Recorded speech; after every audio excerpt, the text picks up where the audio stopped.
Wa ajallu mabaniyal Islam al-khams ba'da syahadatain. Itu bunya itu adalah bangunan Islam yang paling gede itu ini di sini adalah sholat. 5 bangunan Islam atau 5 rukun Islam ba'da syahadatain itu yang paling gede setelah syahadat adalah sholat. Yes, kita sudah tahu apapun yang dikerjakan orang tapi dia pernah bersyahadat. Bersyahadat itu artinya punya pendirian bahwa Allah Ta'ala adalah Tuhan, Muhammad Rasulullah. Punya pendirian bahwa Nabi Muhammad adalah utusan Allah. Ini kayaknya sih enteng, tapi kalau orang tidak pernah punya pendirian ini bahaya. Ya, kenapa ya sesat awasi? Karena itu para ulama ini lucu. Ketika pernikahan itu beliau itu para ulama itu mensyaratkan ada tambahan satu lagi, suruh apa? Suruh syahadat. Padahal nggak ada rukun dalam pernikahan itu untuk baca syahadat. Tapi di pas-pas no, supaya pada baca syahadat. Kenapa? Karena ya paling nggak satu tahun, seumur itu sekali lah pernah baca syahadat itu. Ya, karena masalah ini syahadat ini adalah masalah ikrar seseorang, statusnya seseorang. Percaya baik Gusti Allah. Kalau ada makhluk ciptaan Allah kok dia hidup di dunia tapi nggak percaya dengan Allah, ya nggak layak dia hidup. Itu sebetulnya tidak berhak hidup. Hidupnya itu di buminya Allah. Dia pun menggunakan fasilitas yang disediakan Allah. Kok nggak percaya pada Allah, itu berarti nggak layak untuk hidup. Disinilah kita butuh ikrar bahwa ini miliknya Allah. Nggak ada Tuhan selain Allah. Nabi Muhammad itu adalah utusan Allah. Oke, itu ikrar syahadat. Nah, yang kedua dari tiang utama adalah sholat. Wah, jalur yang terbesar. Mahluwa minad-din, mahlu ra'si minal jasadi. Karena itu statusnya seperti status kepala bagi jasad. Manusia kalau nggak ada kepalanya, nggak hidup. Nanti ya berapa orang ya mungkin apanya nggak ada, tapi kan kok kalau kepala nggak ada ya mati. Fakama annahu la hayata liman la ra'salah. Pasti mati kalau nggak ada kepalanya. Fakadzalika la dina liman la sholatalah. Demikian pula agama itu dianggap dia itu mati kalau tidak ada sholatnya. Kadzalika warada fil akhbar, ini Rasulullah menceritakan. Ada hadis, ja'alanallahu wa iyyakum minal muhafizin 'ala shalah. Ada doa dari beliau, mudah-mudahan Allah menjadikan kita dan kalian, dengan kami dan kalian tuh muhafizin 'ala shalah, memelihara salatnya. Al-muqimina laha, menegakkan salatnya. Al-khashi'ina fiha, bisa khusyuk dalam salatnya. Ad-da'imina 'alaiha, bisa langgeng terus dalam kondisi salat. Ini harus dijelaskan ini. Langgeng ini terus-terusan habis salat kok terus sholat lagi itu gimana? Enggak, maksudnya itu kalau kondisi kita sedang koneksi dengan Allah, padahal kita sudah selesai sholat, tapi masih koneksi, namanya daimin. Itu daimin itu terus menerus, daiman abada, terus menerus. Fabidzalika amara Allah wa ibadahul mu'minin fi kitabih. Ini diperintahkan Allah dalam Al-Quran, wa bihi wasofahum. Dengan sholat ini pula Allah Ta'ala memberikan sifat kepada hamba-hambanya. Qala azza man qail, hafidzu 'ala sholawati was sholatil wusta wa qumu lillahi qanitin. Itu surat Al-Baqarah ayat 238. Artinya hafidzu 'ala sholawati, peliharalah salatmu. Was sholatil wusta, dan salat wusta, pakai khusus. Ini ada tambahan yaitu khususnya salat wusta. Salat wusta ini salat apa? Ini ada nanti. Wa qumu lillahi qanitin, tegakkan sholatmu lillahi, hanya untuk pada Allah, qanitin, dengan fokus. Tentu ya bisa khusyuk, fokusnya pada Allah. Fasolatu hil maktubat al-khams. Maka yang disebut sholat ini adalah sholat 5 waktu. Duhur, asar, maghrib, isya, subuh. Watilka hiya sholawatul lati la yasa wahadan minal muslimin taraka syai'an minha fi halin minal ahwali madama ya'kilu. Semua 5 sholat ini tidak bisa tidak harus dikerjakan. Sesibuk apapun dan sesulit apapun kondisi. Mungkin pertanyaannya bagi yang super sibuk, saya ini pejabat tinggi, sibuk banget, ya tetap harus sholat. Saya ini pergi sekolah ke luar negeri, naik pesawat terbang, terus tetap harus sholat. Jadi bagaimana ini? Ya, ini nanti problemnya adalah bagaimananya ini aja yang perlu dipelajari. Soal menegakkannya tetap. Kalau bagaimananya ini kadang-kadang repot, kadang di tempat yang tidak mengenal sholat, nyari tempatnya sulit, nyari wudunya sulit. Nah, ini problem kita belajar fikih. Makin kita banyak belajar fikih, makin ringan hidup kita. Ulangi, makin kita banyak belajar fikih, makin banyak pilihan, sehingga makin ringan dalam melaksanakan menunaikan ibadah kita. Soal prinsipnya menunaikan, harus menunaikan. Caranya bagaimana? Ini sama dengan orang kerja. Pokoknya kudu kerja, iya, harus kerja. Cuma ada caranya banyak yang kira-kira dalam bekerja itu sulit untuk jujur, sulit untuk bisa terampil karena nggak tahu caranya. Makin tahu banyak caranya, lu apa sholat memang berubah-berubah. Nggak berubah sebetulnya, cuma problemnya itu kita nggak tahu caranya gitu, sehingga sulit. Nggak tahu saking ngawurnya sehingga malaikat sah alias batal. Karena itu kita belajar ini. Walau balagha bihi al-ajaz wal marad ila aqsa ghayati. Bahkan meskipun orang itu lemah atau sakit dan sakit lemah itu apa? Juga kuat lagi. Udah ngelimprek di tempat tidur, iya tetap harus sholat. Nah caranya bagaimana? Itu mungkin belum tahu ya sudah. Karena dia bisanya itu sambil telentang, ya sholatnya sambil tidur telentang, tidur miring. Itu karena ajaz. Masih bisa duduk ya ada mungkin sambil duduk sholatnya. Berarti orang sakit itu seperti itu. Ila aqsa ghayatihi sampai apapun kesulitannya masih tetap harus kondisi 5 waktunya ditunaikan. Terus dia tanya ada sholat wusta itu apa? Sholat wusta itu hil asr. Sholat asar kalau warda bihi hadis ini dikisahkan dalam suatu hadis sahih khossahallahu bi dzikri li ziyadati fadli wasyarafi yang mengkhususkan pelaksanaan sholat asar dengan fadilah yang besar, kemuliaan besar. Wa dzalika ma'rufun masyhurun bil Islam. Kebetulan waktu itu sejarah juga mencatat bahwa sholat asar ini termasuk yang paling ma'ruf. Ma'ruf itu terkenal, masyhur juga terkenal ya, terkenal dalam Islam. Hatta balaghana fi sabil nuzuli rukhsah fi sholatil khauf. Ini ceritanya ya lucu, pas lagi sholat khauf, ini sholat yang disebut usto ini ceritanya ketahuannya itu kenapa spesial itu karena pas hadis tentang rukhsah itu dispensasi di dalam sholat khauf. Sholat khauf itu sholat karena takut ya. Jadi kalau bagi perang kita nggak bisa meninggalkan perang, tapi waktunya sholat itu bisa sholat namanya sholat khauf, yaitu sholat perang, sholat takut dalam kondisi sangat harus waspada. Annal muslimin yang kanu ma'a Rasulillah sallallahu alaihi wasallam fi ba'd al-ghazawat.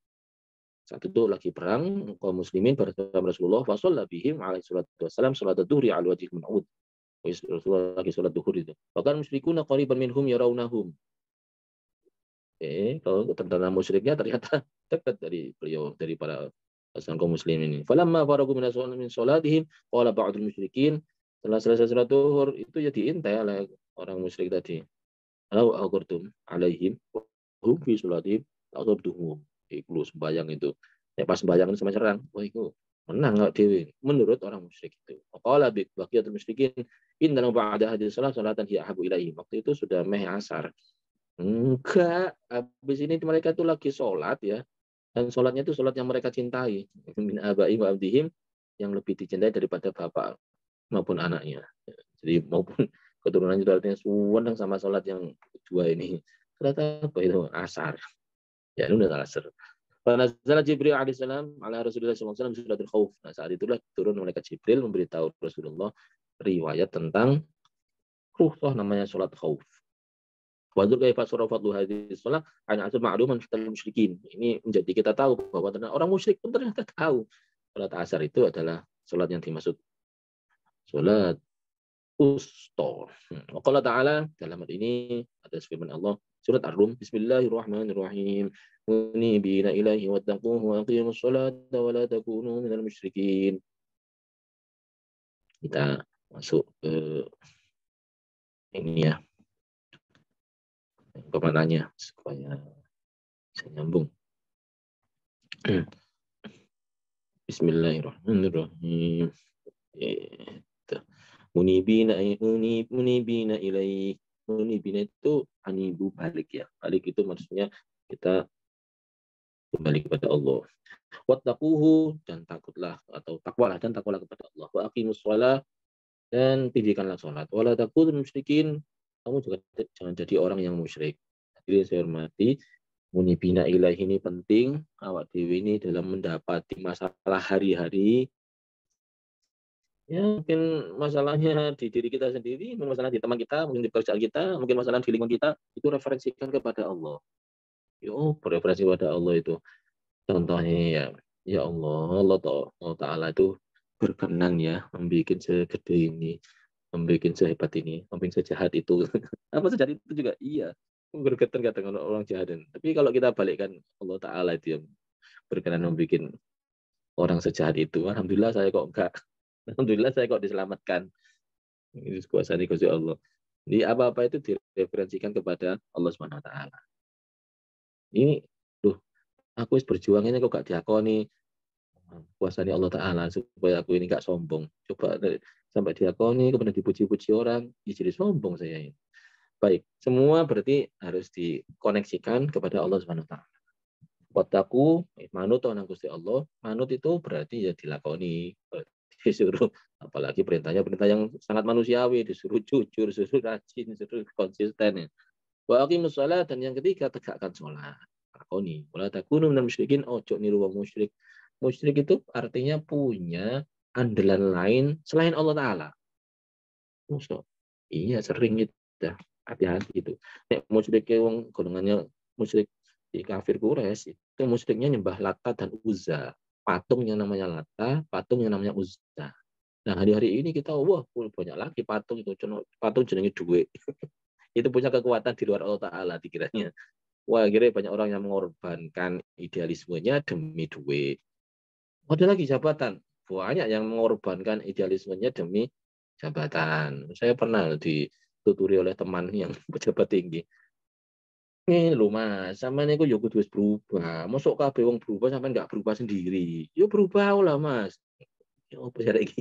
Ya kok sampai nggak jadi ngono tuh, biar nggak ngono padahal. Oh, rupanya dia mempunyai orientasi khusus terhadap jabatan supaya bisa mendapatkannya langgeng atau menjadi lebih tinggi. Wah, ya kok diulangi ngono lah. Saya jangan diajari seperti itu. Kok nek iso ya aku tetap kudu duwe Gusti Allah itu situ ae wis aja duwe tambahan liya apalagi mensekutukan Allah dengan yang lain. Ini monggo di dalam sehari-hari kita biasanya ada kekuatan-kekuatan tambahan seperti itu yang dirasa melebihi Allah Ta'ala.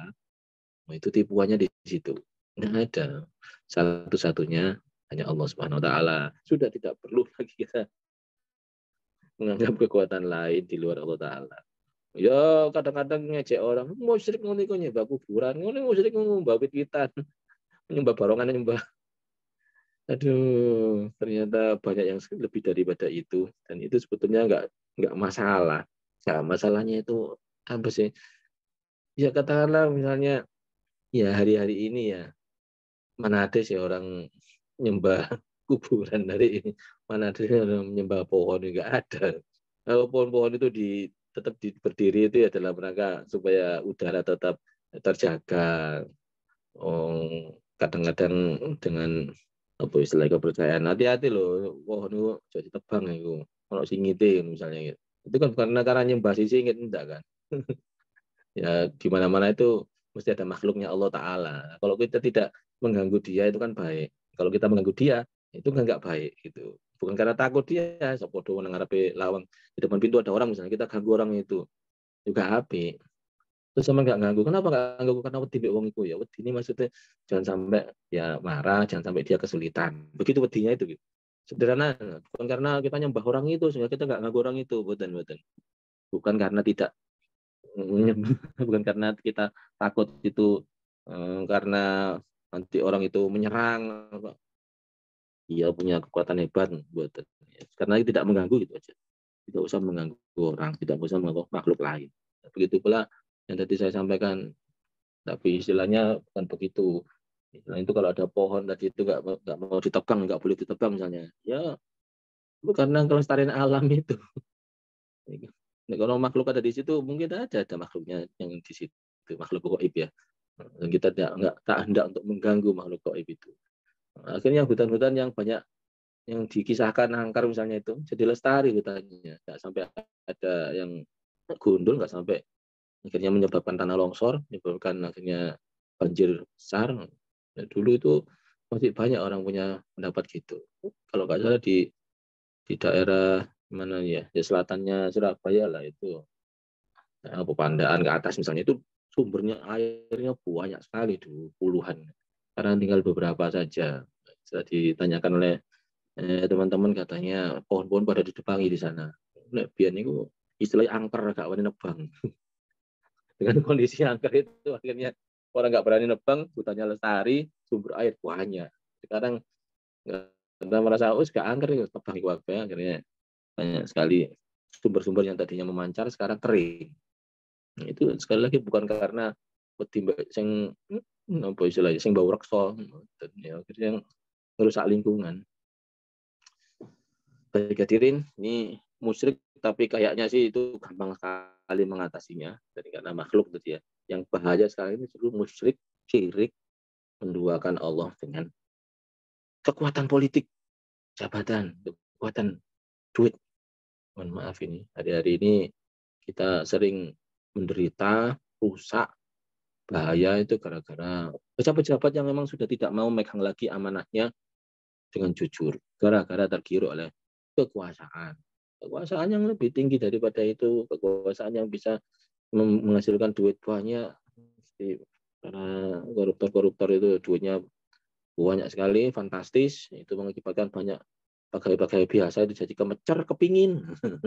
Sehingga rela untuk bertentangan dengan Allah SWT.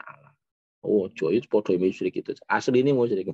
Jadi itu aslinya itu menduakan Allah Ta'ala, mensyirikkan, menyekutukan Allah Ta'ala dengan yang lain. Baik, ini fokusnya supaya sholat kita ini jadi betul, itu kita koneksikan lagi dengan Allah Subhanahu wa Ta'ala.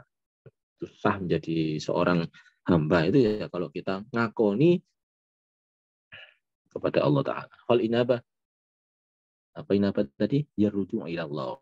Balik kepada Allah. Menghubungkan segala sesuatu kepada Allah Subhanahu wa Ta'ala. Diparingi waras, alhamdulillah matur nuwun ya Allah. Paringi waras. Paringi sakit, matur nuwun ya Allah, ini saya diberi cobaan ini supaya saya lebih menjaga kesehatan. Saya bisa jadi juga itu ada hal lain supaya saya selamatkan dari hal yang lain. Ya mohon maaf ya, kadang kaki saya ini sakit. Kok sakit ini? Aduh sakit. Tapi di sisi lain sakitnya ini adalah indikator asam uratnya naik. Berarti ada indikatornya ini. Ya lumayan. Masih karena nggak pergi ke lab tahu kalau indikator si sakitnya kaki ini atau bengkak misalnya itu akibat kakian mangan opo atau kepikiran opo sehingga naiknya asam urat. Dan semua yang indikator-indikator itu sebetulnya adalah rahmatnya Allah supaya kita jangan sampai kena bahaya yang besar. Mules, kok mules. Tapi hakikatnya mulesnya itu adalah indikator dari Allah supaya nggak kena yang besar. Itu segera sadar. Taman mangan opo kok mules itu. Wah, kotor-kotoran laraan sampai pangan. Laraan kok dipangan. Ya mules. Itu racun-racunnya banyak. Makanya akhirnya menjadi lebih higienis lagi.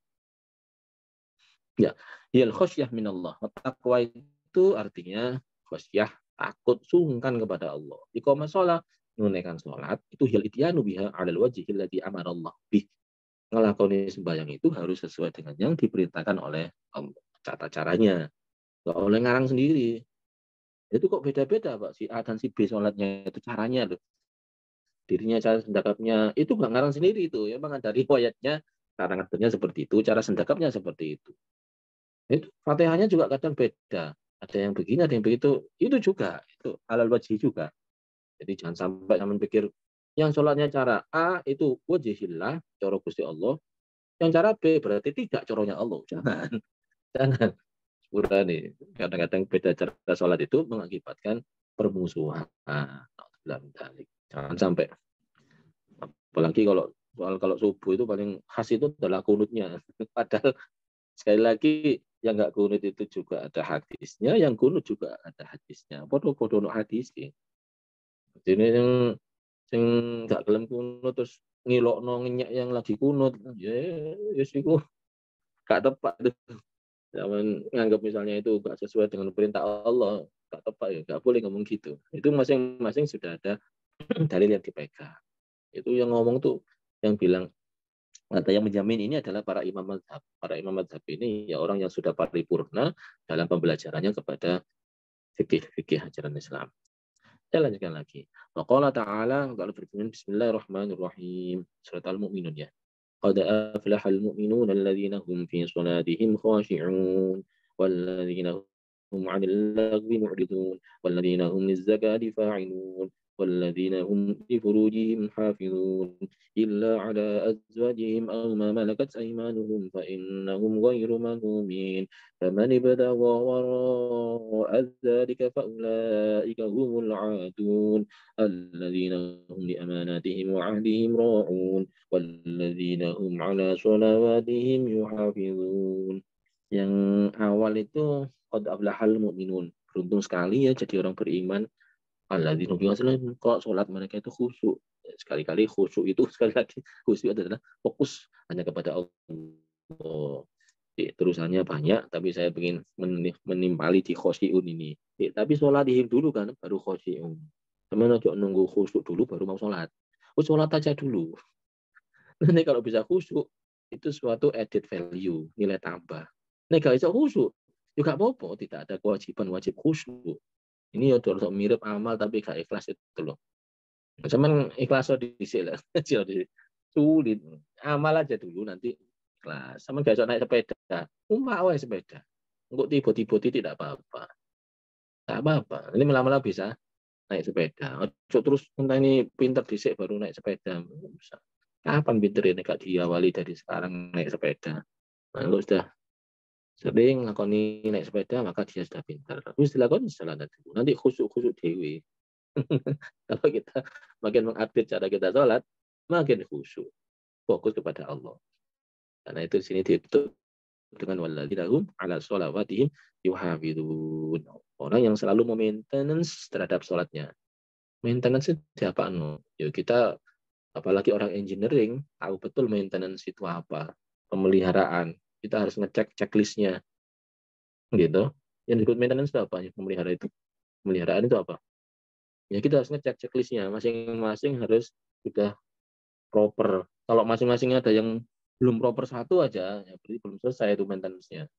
Nah, disinilah orang yang biasa maintenance sholatnya itu beruntung banget. Bisa jadi khusyuk. Oke, dilakoni sholatnya, nanti insya Allah khusyuk dewi. Nah, kalau masih belum bisa khusyuk, nggak usah menyesal. Nggak usah terus, wah, apa ini, apa, nggak usah begitu. Sudahlah, diusahakan aja supaya bisa khusyuk. Coba fokus lagi. Engkau nggak fokus lagi, ya nanti difokuskan lagi, gitu aja terus. Itu adalah karunia Allah. Allah Ta'ala illal musallin alladzina hum ala salatihim daimun. Surat Ma'arij itu ada lagi yang lucu ini tentang sholat daimun, sholat terus-menerus. Kecuali orang yang mengerjakan sholat. Yaitu yang mereka itu tetap mengerjakan sholatnya. Kenapa kok begitu? Soalnya kalau orang selesai sholat, itu nunggu sholat berikutnya. Itu berarti dalam kondisi sholat. Orang lagi menunggu sholat itu berarti dalam kondisi sholat. Dan itu kalau sampai pergi ke musola, pergi ke masjid, itu lagi adzan atau lagi mau sholat di sana, cepet-cepetan, lari, itu gak ilok. Gak ilok itu maksudnya kurang baik, gak usah lari-lari. Ya bergegas saja enggak apa-apa, ben pantas-pantasi kan, bahasa Iwan bergegas. Tapi gak usah lari-lari, karena memang dalam kondisi kita mau sholat. fastasnahum an min nau'il insani al-makhluqi ala al-hil'an wal jaza'i inda massi syirri lahu wal man'i inda massi khairahu annahu subhanahu yaqul anna al-musallina ala al-haqiqati laisu mimma yaqra'u wa yajza'u bimna'u. Allah mengecualikan mereka dari manusia yang suka berkeluh kesah ketika mengalami musibah, ngomel-ngomel, dan tidak suka memberikan rezeki yang didapatnya kepada orang lain. Pelit. Seakan-akan Allah Ta'ala itu mengatakan bahwa orang yang sholat itu hakikatnya tidak suka berkeluh kesah dan tidak kikir. Tidak ngomel-ngomel, tidak pula pelit. Qultu li'anna hadhil awsaf minal munkari. Qad qala ta'ala wa aqimis salata inna salata tanha 'anil fahsya'i wal munkar wa la dzikrullahi akbar. Ini surat Al-Ankabut. Perintahnya aqimis shalah. Dirikanlah sholat. Nah, sholat itu tanha 'an fahsya'. Nek sholat itu temenan, itu biasa nih. Mesti mandek perbuatan kejinya itu. Wal mungkar, perbuatan yang melanggar itu, yang kecil berarti kurang pantas ya. Mungkar itu berarti ilegal ya. Nah, berarti baik dan benar. Tidak baik dan tidak benar. Faksa itu tidak baik. Mungkar tidak benar. Ngukur opo ae dalam sadari kita. Ini pantas enggak? Nggak pantas, ojo. Ini ku pantas, pantas.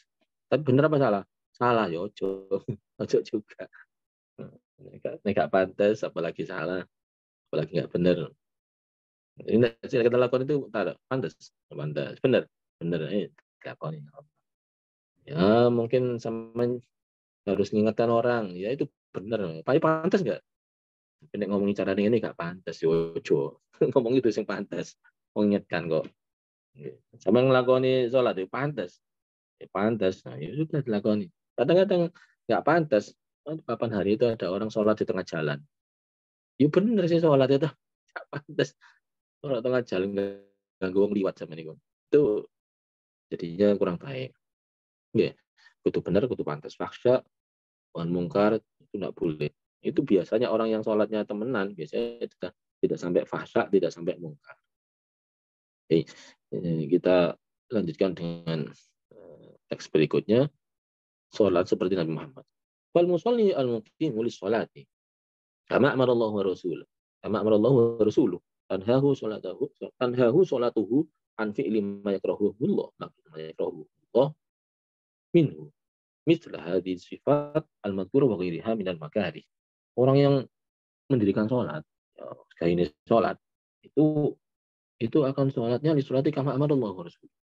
Itu akan sholatnya itu dicocokkan dengan yang diperintahkan oleh Allah dan Rasulnya, tata caranya. Nah, efeknya, barokahnya itu tanhau sholatu an fi'li ma yakrahullah. Karena itu kalau ada yang keliru-keliru di sehari-hari itu, dia diingat kepada Allah, terus dihentikan, nggak sampai keliru lagi. Keliru kok terus-terusan. Nah, saben keliru, pas waktu itu masuk jalan waktu sholat, diingatkan lagi. Aku lagi berhubungan dengan Allah ini. Nah, ngono gak oleh, gak ilok. Insya Allah, begitu koneksi ini terbangun terus, terhindarlah orang itu dari perbuatan yang keji dan mungkar. Sehingga ilok maupun sehingga benar. Istilah hadis sifat al-mazkurah wa ghairuha minal makari. Sifat ini disebutkan di dalam Al-Quran tadi. Begitu hadirin. Ini logikanya kenapa kok orang sholat itu bisa mencegah nahi dan ya, keji-keji dan mungkar. Keji itu fahsya, mungkar ini ilegal. Nah, ini kok sih gak tetap aja kelakuannya. Oh, masih belum merasa kalau dia itu lagi koneksi dengan Allah Subhanahu wa taala. Si durung ngrasa. Nek ngrasa bahwa dia berhubungan dengan Allah taala, itu dilingno terus oleh salatnya. Dilala 5 kali sehari kita ada indikator untuk mengingatkan itu. Ada momen untuk mengingatkan itu. Waqala alaihi wasallam, "Shallu kama ra'aitumuni usolli." Salatlah kalian sebagaimana kalian melihatku salat. Nun sewu ya. Ini bagi teman-teman yang terlalu tekstual ya. Harus ada hadisnya eksplisit punya begini. Ini hati-hati ini. Kenapa? Karena sholat itu harus bukan sesuai riwayat, tapi sesuai dengan penglihatan. Ro'aitum. Ro'aitum itu ro'a. Ro'a itu melihat. Berarti kita harus pernah melihat Rasulullah sholat. Nah, masalahnya Rasulullah itu sudah 1444 tahun yang lalu. Nah, alhamdulillah yang melihat beliau sholat itu adalah para sahabat. Nah, para sahabat itu sholatnya itu sesuai dengan penglihatan beliau kepada Rasulullah. Dilanjutkan tabi'in. Tabi'in itu melihat langsung Rasulullah sholat. Tabi'in pun begitu melihat tabi'innya sholat. Terus-menerus sampai diteruskan para ulama sehingga hari ini kita bisa sholat dengan ro'aitumuni usoli. Dengan melihat kepada guru kita sholat yang meniru gurunya sampai kepada Rasulullah. Soalnya kalau ini kita terpaku pada hadis, orang itu nggak mau belajar kepada gurunya, mau hadis dewe, berakibat pada banyak sekali teks-teks yang itu nggak sampai menunjukkan gerakan fisiknya. Ya, menurut saya gerakan fisik itu kan 3 dimensi ya.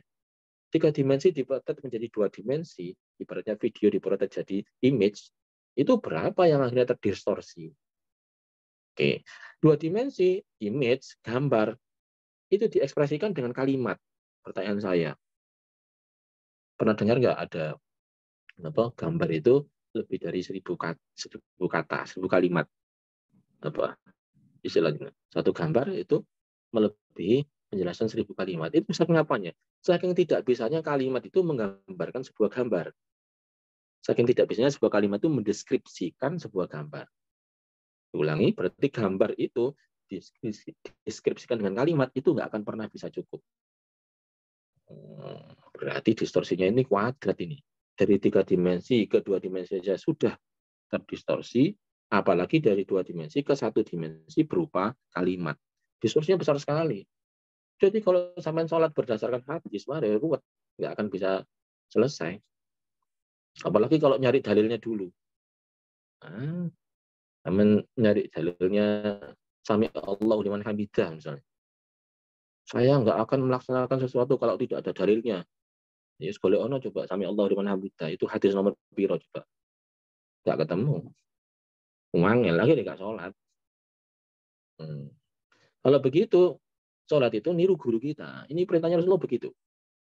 Kadang ada orang terlalu ya saklek sehingga nek ono teksnya aku gak sembayang, nek ono teksnya aku gak lakoni. Sembayang pun demi lagi ngiri sembayang. Paling gawat itu apa coba? Rukun sholat pertama wis. Apa rukun sholat pertama? Rukunnya Allahu Akbar takbiratul ihram. Sama cari, saya pengen tahu nih hadirin, ada nggak yang bisa mencarikan hadis tentang wajibnya takbiratul ihram ketika sholat? Yo iso sih tapi yo suwi butuh penelitian dulu nyari hadis nomor berapa di mana ada, dan itu pun nanti ya kita masih harus cek lagi karena itu ngecek lagi itu ya gak banyak akhirnya bisa bertahun-tahun itu. Nah, di sinilah yang sok harus ada teksnya itu akan menemui jalan buntu, akhirnya nggak akan pernah ibadah. Kenapa? Semua wajib harus ada teks hadisnya, harus gak ibadah gitu. Nah, karena itu gampang kita tiru guru kita aja, jangan di situ berguru kepada siapa. Nah, guru penyen kita kira adalah orang yang memang itu konsisten dalam ilmu, udah tiru aja beliau. Beliau itu sudah melihat kepada gurunya. Gurunya melihat kepada gurunya sampai Rasulullah. Udah, nggak usah repot-repot. Anu Pak Ustadz, Pak Yai, apa dalil takbiratul ihram? Waduh, dalil. Saya pas sembahyang ini dalil. Udah tirulah itu. Ini petunjuk praktis sekali dari Rasulullah. Sallu kama ra'aitumuni usolli. Salatlah kalian sebagaimana cara aku sholat ini. Lihatlah langsung. Keywordnya roa itu ya. Roa itu melihat. Aku melihat. Roa itumu kalian melihat. Roa itumu kalian semua lihat. Ini kepada aku. Baik hadirin, ini dijamkan supaya kita gampang. Kalau nggak gitu sulit kita. Makanya di Fatihah itu bunyinya adalah ihdinas siratal mustaqim. Siratal mustaqim itu artinya siratal ladzina an'amta alaihim. Itu jalannya orang-orang yang telah engkau beri petunjuk. Orang-orang sebelumnya, yaitu Rasulullah, yaitu para ulama, para aulia, beliau-beliau semua itu orang yang diberikan petunjuk oleh Allah. Loh, kenapa enggak ihdinas siratillah? Ya Allah, tunjukkanlah kami ke jalanmu, yaitu jalan Engkau. Ya Allah, tunjukkanlah kami ke jalan Allah. Enggak begitu. Ihdinas siratal mustaqim itu definisinya adalah siratal ladzina an'amta alaihim. Itu jalannya orang-orang yang telah diberi petunjuk. Gimana kalau diganti aja ayatnya? Ihdinas siratillah. Atau ihdinas siratal mustaqim, tapi siratillah. Repot itu, nggak bisa. Allah itu jalannya Allah. Nggak bisa. Kita harus mengikuti jalannya orang-orang yang telah diberi petunjuk oleh Allah. Gitu caranya. Ini bagi yang orang-orang yang ilmiah ini pasti gampang ini. Kita nggak boleh tiba-tiba dalam satu paper bikin sebuah temuan. Nggak boleh. Kita harus merefer kepada teman sebelumnya. Teman sebelumnya merefer kepada teman sebelumnya. Kalau tiba-tiba ada, loh itu kondi kok tiba-tiba orang ini, ide saya Pak. Oh ide apa? Kok sih kamu itu nge-refer ke siapa kok tiba-tiba ada gini? Oh itu wangsit Pak. Oh ini wangsit bukan ide. Nek wangsit itu nggak bisa dipublikasi wangsit itu. Diulangi, wangsit tidak bisa dipublikasi. Harus analisisnya secara ilmiah, yaitu melalui kajian terhadap sebelum-sebelumnya. Nggak boleh tiba-tiba muncul. Tapi hadirin, ini menegaskan solu kamar itu usul ini supaya kita tegas bahwa ini bukan berarti harus langsung harus teks-teksnya mana dilihat, dicari. Alhamdulillah kalau nggak nemu nggak apa-apa. Yang penting kita niru yang kita pernah lihat dari guru kita. Itu muni usolli. Ya, memang ada dalilnya itu kepada Nabi. Nah, Nabi punya pewaris namanya ulama. Al-ulama warasatul anbiya. Ulama itu pewaris para nabi. Ya wes, nggak ketemu nabi nggak apa-apa, ketemu pewarisnya saja, itu para ulama. Saya nggak ngajari bodoh loh ini, nggak usah nyuruh hadis buatan. Emang cara sholat atau cari ibadah-ibadah yang mahdoh itu harus ada gurunya, itu maksudnya ada yang ditiru. Tuh. Saya kira nggak perlu diperpanjang lagi nih. Fadlu sholli ala ittiba'i wal iqtida' bi Rasulillah sallallahu alaihi wasallam. Wis kudu niru plek ambek Rasulullah fi sholati dalam salat. Al wajil ladzi talaqahu al-ulama'ul ummah min as-salaf wal khalaf radhiyallahu anhum. Caranya gampang sekali, yaitu cara para ulama, tirulah beliau-beliau. Loh, tapi kok beda-beda? Ya berarti beda. Kanjeng Nabi pernah gitu berarti dulu. Itu ada yang ngusap wajah, ada yang enggak. Ya sama, berarti mereka pernah lihat si A, si B ngusap wajah. Loh, itu kok pakainya ada yang sampai glower-glower, ada yang tipis, ada yang sedikit. Ya begitu. Abdullah, sahabat, siapa namanya? Sahabat Abdullah bin Jabir radhiyallahu an. Itu sahabat yang sepuh itu, menangi Rasulullah. Suatu saat ketika beliau sholat di hadapan para sahabat lain, Rasulullah sudah kabundut ya. Pada satu zaman di mana Rasulullah sudah kabundut, sudah wafat, itu sahabat sudah mulai banyak yang kaya, istilahnya itu bukan sahabat ya, tabiin ya. Tabiin, para tabiin itu sudah pada mampu, kaya. Sholatnya tuh di masjid itu pakainya yang bagus-bagus. Pakaiannya itu ya sudah sangat ininya, jenis wong sugih, api-api. Nah, sahabat Abdullah ini pakai baju sarung dikekang ke leher. Bajunya dilepas. Insya Allah. Ini ya jadi cerita akhirnya. Mbah Abdullah, jadi kan lo sholat kok pakai sarung tok tuh sih, ikutkan ke leher itu piye tuh. Ngini lho, rek. Zaman ini kan Nabi, ku ekonomi gak sebagus iki. Ada juga sahabat yang nggak punya pakaian. Dan akhirnya beliau menggunakan cara seperti saya ini. Saya ini mengingatkan bahwa dulu itu pernah ada riwayat seperti ini. Pernah ada petunjuk bahwa sholat itu harus menutup aurat, ukurannya itu segini. Nah, barokahnya sahabat Abdullah bin Jabir ini, akhirnya kita tahu, oke, bisa menganalisis bahwa batasan aurat itu adalah antara pusar dan lutut. Terus bagusnya pakaian segitu.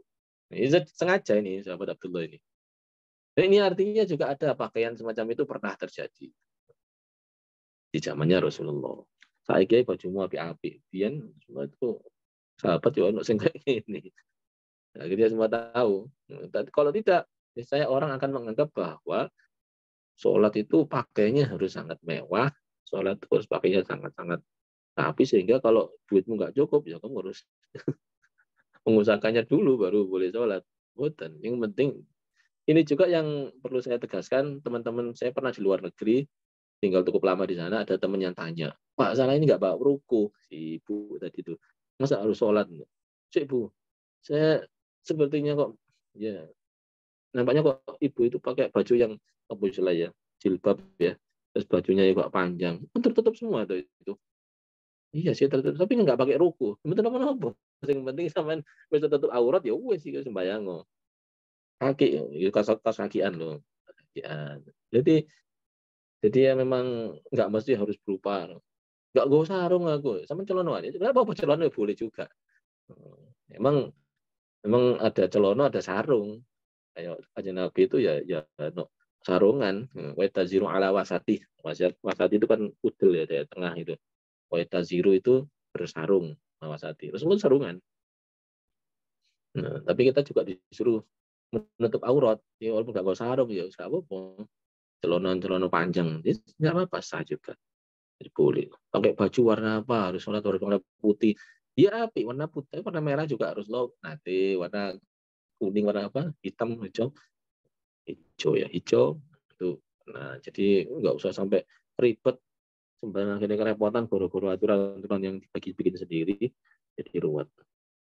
Alhamdulillah bersyukur sekali kita banyak ulama yang punya pendapat berbeda-beda. Sehingga kita punya referensi lebih banyak lagi. Sujud misalnya. Mana ini sujudnya harusnya ini 7 anggota badan. Anggota badan 7 itu bagi kita semua yang biasa sujud itu gampang. Bagi orang yang nggak biasa sujud itu ada yang kurang. Alhamdulillah ada Syekh Zakaria Al-Ansori, ada yang Syafi'i, ada yang Najar, yang di kitab-kitabnya itu ternyata agak beragam. Ada yang bilang ternyata yang penting adalah wajah saja, nggak sampai 7 anggota badan. Itu sah. Ada yang gitu ternyata. Alhamdulillah, saya kadang-kadang di masjid ya, di musola itu ketemu mbah-mbah atau ketemu orang-orang kampung yang sholatnya itu, ya tangannya itu nggak nelamak ke lantai full gitu, kakinya juga. Tapi kan sujud ya wajahnya, atau ya sah. Jadi kita enteng. Makin banyak kita tahu variasi para ulama itu makin enteng. Betul nopo sah itu. Kenapa? Sajadah wajihi, basori. Jadi yang sujud itu atau sajdah ini wajah itu wajahiyah atau sajad aku sujud itu yang disujudkan apanya? Sajadah wajahiyah lilladzi khalaqahu wa sawwarahu wa samahu wa basara wa barakallahu ahsanul khaliqin. Nah, itu misalnya doa gitu Rasulullah. Sajadah wajah itu aku sujudkan wajahku. Enggak usah sujudkan tanganku, enggak usah sujudkan dengkulku, enggak usah sujudkan kakiku, enggak sampai begitu. Hanya cuma wajah aja. Berarti wajah pun itu sah. Ada kaul yang begitu. Nah, kaul lain yang kuat, yang banyak diikuti itu 7 anggota badan. Ya dahi, ya telapak tangan, ya lutut, ya ujung kaki, jari kaki. Berarti sampean kelas kalau seorang berpendidikan, ya harus 7 anggota badan. Nek gak berpendidikan sama sekali, ya wis dahi, wis cukup wis. Gak pendidikan kok. Maksudnya dari wajah seperti itu. Tadi itu, sampean duwe, ya pakaian sing apik, sopan. Di Quran disuruh menggunakan seluruh perhiasanmu itu apa perhiasan itu zina khudum pakaikanlah khudu zina takum inda kulli masjid. Kamu pergi ke masjid, iya pakaian sing apik lah. Zina itu apa perhiasan itu bukan gelang kalung ini enggak ya, pakaian kan termasuk sing apik ya perhiasan itu. Kalau ada kopiah sing apik ya perhiasan, celana atau sarung yang bagus ya perhiasan. Tapi nggak wajib terus harus begitu baru bisa sholat. Sahabat Abdullah bin Jabir tadi, enggak ono pakaian ya, aku naik sarung tok ya. Lalu diikatkan ke leher gitu. Yang penting nutup aurat. Nah, demikian supaya kita nggak ngerepoti ya dalam hal sholat ini. Oh iya, saya pernah juga di waktu di Jepang itu, setelah teman atau ibu tadi mengatakan itu masih butuh lagi. Saya kan harus ke musola dulu Pak. Nah ini saya di Jepang. Nyari musola itu harus pergi keluar kota. Ya emang gitulah. Daerah yang arang-arang ngomong muslim biasanya nggak ada masjid, biasanya nggak ada musola. Tapi kan bukan berarti kalau sholat harus di musola, harus di masjid kan enggak. Di tempat sampean kerja kan bisa. Wah ini banyak orang, saya terganggu nanti sholatnya. Itu masalah terganggu atau enggak kan. Sampean melipir di pojokan ya bisa. Sulit lagi, naik aja ke lantai 6 atau lantai 7. Biasanya rooftop atau di bawahnya rooftop dikit itu sepi, nggak ada orang lewat. Sampai sholat di situ aman. Tuh. Oh, tapi saya ini lagi di tempat ramai, mall, pasar, aman. Ya, sama aja kita cari tempat yang kira-kira itu nggak sampai dilewati orang. Yang penting nggak ganggu orang. Ujuk mentang-mentang ngelakoni perintahnya Allah, terus nantang adalan gelar sajadah. Mana gergetan saya ada orang kayak gitu ini. Ini menyebabkan Islam dibenci orang ya ini. Istilahnya Rasulullah afatanun. Apa kamu bikin fitnah kan? Ini banyak orang nggak suka Islam itu gara-gara wong Islami jarak seperti itu. Nggon liwat di tempat di sholat. Akhirnya orang nggak bisa lewat. Bro-bro ada orang sholat di tengah-tengah situ. Akhirnya mengburukkan citra Islam. Padahal lo sholat di pinggir kan bisa. Apalagi ojo di pinggir jalan. Agak masuk dikit ya banyak tempat sebetulnya. Nah, kalau ibaratnya taman itu banyak taman ya. Itu mojok sedikit ada pasti tempat yang nggak terlalui orang lewat. Istilahnya sampai ganggu orang lain. Kalau ganggu orang lain karena ibadah kepada Allah menyebabkan ibadah pada Allah itu jadi dibenci oleh masyarakat.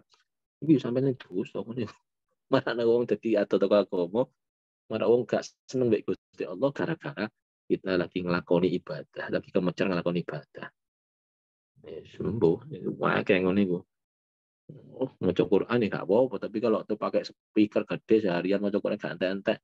Ini orang yang lagi nyusunnya anaknya akhirnya gak konsentrasi, anaknya turu akhirnya tangi, jadi terganggu, berbekan. Ya ngono gak apik tadi nih. Bukan jadi malah ibadah, tapi malah membencikan orang kepada Islam, menjauhkan umat dari Allah Ta'ala. Kayak lo. Oke, saya kira itu aja ngaji kita hari ini. Bermanfaat. Tutup. Bismillahirrahmanirrahim. Alhamdulillahirabbil alamin. Allahumma shalli wa sallim ala sayyidina Muhammad wa ala alihi Alhamdulillahirabbil alamin. Allahumma inna nas'aluka al-'afwa wal 'afiyah. Da'na fid din wa din wal akhirah. آمين في الدنيا حسنة في الآخرة حسنة وقنا عذاب النار سيدنا محمد الحمد لله رب العالمين السلام عليكم ورحمة الله وبركاته. وعليكم السلام ورحمة الله وبركاته.